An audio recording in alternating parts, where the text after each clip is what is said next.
We were told Trump should be impeached for a deal with the Ukrainians, a deal, air quotes, involving military equipment transfers and Trump's demand for information on Hunter Biden, a story we now know is true, ironically. We were told that foreign quid pro quos were grounds for impeachment. So here's something strange. Let's start from the beginning. I'm going to lay this out for you in unimpeachable, pun intended fashion. Here's Biden on with Jake Tapper the other day. Now, the Saudis have large deposits of oil. You know that. They're part of OPEC. Now, the Saudis have said we're going to start cutting back oil production. We need oil above $100 a barrel. Listen, the Saudis are not our friends. I don't want oil to go up. Everybody understand? Point stipulated. They are not our friends. However, sadly, the libs aren't our friends either, as they accuse people of whipping, as they refuse to develop our natural resources here and keep us hostage to the Saudis, who don't like us, by the way. But here's an interesting take. The Saudis have said we're gonna start reducing our oil supply. So here's Biden openly talking about consequences, and Jake Tapper said, hey, Democrats talking about endangering Saudi national security here too because of this deal. This gets really interesting. Pay very close attention to the soundbite. Check this out. Do you think it's time for the U.S. to rethink its relationship with Saudi Arabia? Yes, and by the way, let's get straight why I went. I didn't go to one about oil. I went about making sure that we made sure that we weren't going to walk away from the Middle East. We should, and I am, in the process when this House and Senate gets back, they're going to have to, there's going to be some consequences for what they've done with Russia. What kind of consequences? Menendez says suspend all arms sales. Is that something you'd consider? I'm not going to get into what I'd consider and what I have in mind, but there will be consequences. This is unbelievable. We were just told that threatening national security, the national security of both us and other countries, in exchange for a political favor was grounds for impeachment. Yet Biden doesn't, it's not that he doesn't run away from the question. It's that he's proud of it. He's advertising the fact that there will be consequences. Now, keep in mind, Biden could make a decision today to stop suspending oil leases in the Gulf, to allow the development of petro resources in Alaska, to approve the Keystone Pipeline. He could pressure liberal states to build refineries. On the futures market, this would cut the price of gas instantly today. He doesn't want to do that. The Biden administration, which claims they hate oil and want to move to green energy, is now kissing the ass of the Saudis to get them to produce the oil they say they hate.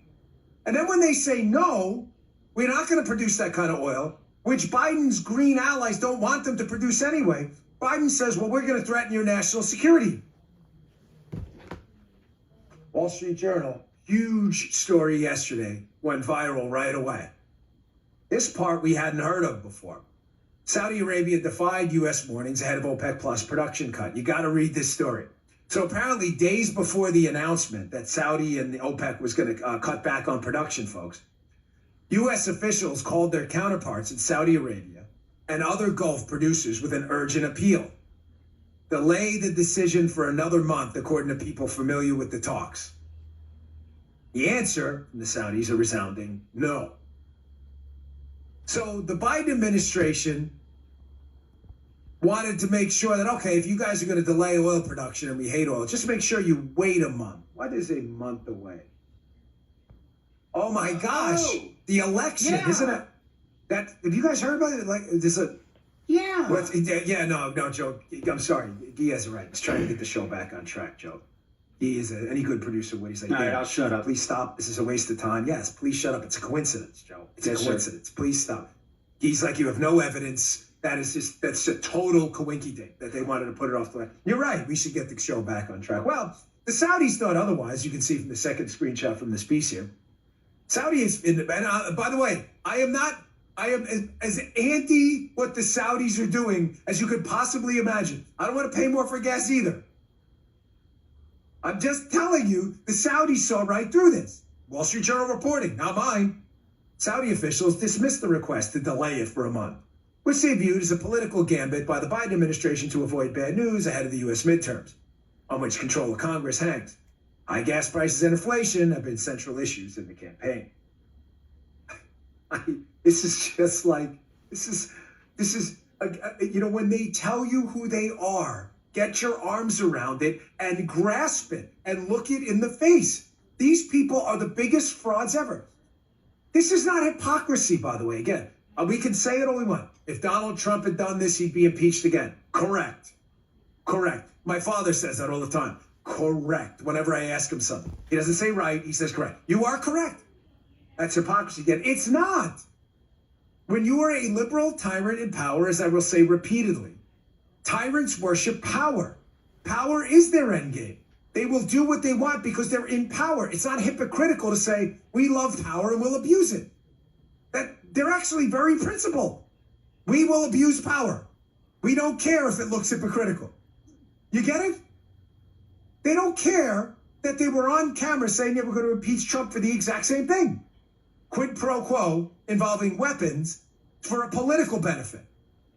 The exact same thing. Here's Politico, by the way, who again doesn't make the connection at all. Enough is enough. Democrats rage at the Saudis over oil cut. Vow to block weapons sales. Weapons sales. Now, we can get into a debate about Sunni Shia battles and who we should be funding or not, if anyone at all overseas. You know me, I'm a non-interventionist in a lot of these spaces where I think some of these countries should be handling this on their own. But we can argue that another day. Seriously, the point I'm just trying to make here is this is the Saudis rely. They're one of our biggest purchasers of U.S. provided weapons. You may not agree with that, but people who support that, not necessarily me, but people who support that, believe that they become a bulwark and an obstacle against Iranian takeover of the region. Just please, we can argue that another day. I'm simply suggesting to you that there's no question that this would materially impact our national security situation. For the better or the worse, you can argue. But we were told when that happens, in exchange for a political favor, that is definite grounds for impeachment. Were we not? If you like this video, join other patriots by subscribing to my Rumble channel for free. Go to rumble.com/Bongino. Thanks a lot.